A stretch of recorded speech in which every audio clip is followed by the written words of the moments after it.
Hello, this is Laura Perez, and this is my Learning Manifesto. My learning philosophy for being a lifelong learner has three components: engagement, critical thinking, and 21st century skills. The first component is engagement. We need to be engaged in our learning. It has to have our interest. Without getting our interest, there is no learning. The second component is critical thinking. We have to be challenged in our learning. The last component is 21st century skills. We live in a new technological era. We have to embrace that new technology. The careers of the past, where all we needed were typewriting skills, are gone. The skills that we need today are skills that are for us to be able to use technology to collaborate with others, so we can learn from one another, so we can communicate with one another. Our learning journey never ends. We're always learning something every day. Since we're coming up into this new technology world, it's very important for our students to be digital literate. With that being said, it's them learning how to use digital tools properly. Just like anything else that we teach, like math, science, reading, writing, these are some skills that are being taught in schools. There's also skills that are taught at home. So we have these kids that are 2 years old or 3 years old that have access to get technology in their hands. They're able to grab an iPhone that their parents have, or a tablet, iPad that they have, and they're able to go on there and use it as entertainment. Play apps, go on YouTube Kids, go on YouTube, watch videos, and they're learning how to do that at a young age. And we need to embrace that in our classrooms. We need to teach them these skills, so when they get older and they're trying to compete globally with other countries and other people from these different countries, even in the United States, they need to be able to use technology so they can incorporate in their careers and able to collaborate with others, learn from one another, talk to experts, and learn about a specific subject. That's why it's so important. In my classroom, I try to get them to use technology as much as possible, not just when it's taking assessments or doing a research project. No, if they're doing a research project, I try to get them in contact with an expert. Try to get them do virtual tours so they can actually see how it looks.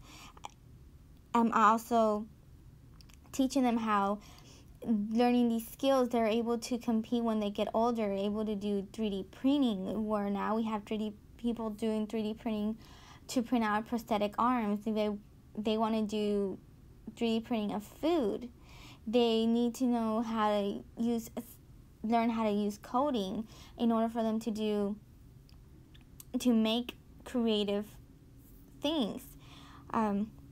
So it's very important for us to teach our students these new skills.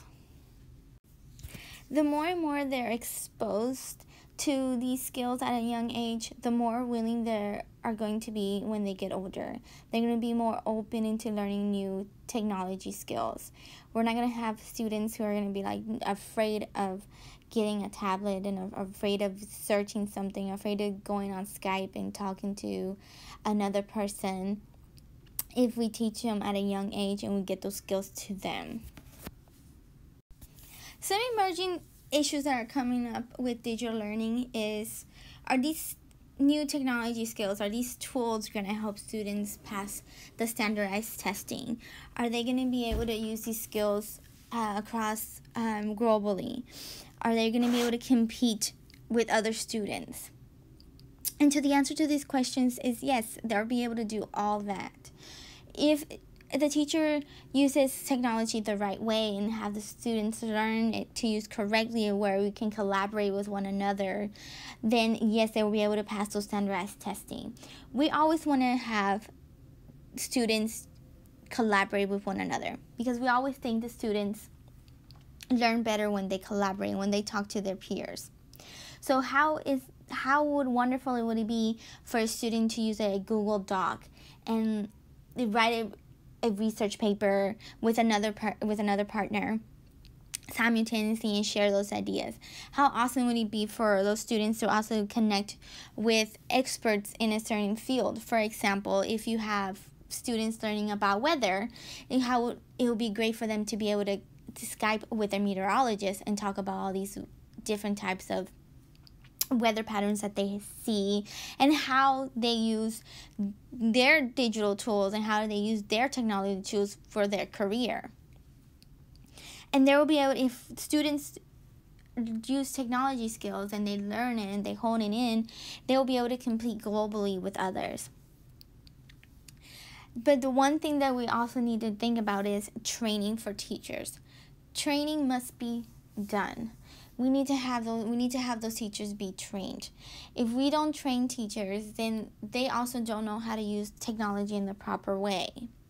They won't know that in a Google Doc you can share with multiple people and you can write something at the same time. They don't know that with using Twitter and doing certain hashtags, they'll be able to connect with experts or join a personal network.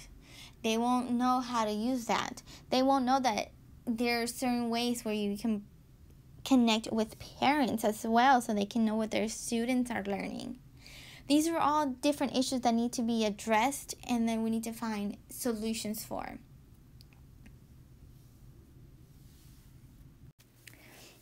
I think digital learning is very important to have in our classrooms. We need to embrace this new technology world, because this is what it's going to be. We're going to have self-driving cars, we're going to have 3D printers, prosthetic arms, and the possibilities are endless with technology, and we need to embrace that. And it's important for every teacher to be able to embrace it, and for every student to have that opportunity to learn how to use it properly. Thank you for listening. This was my Learning Manifesto.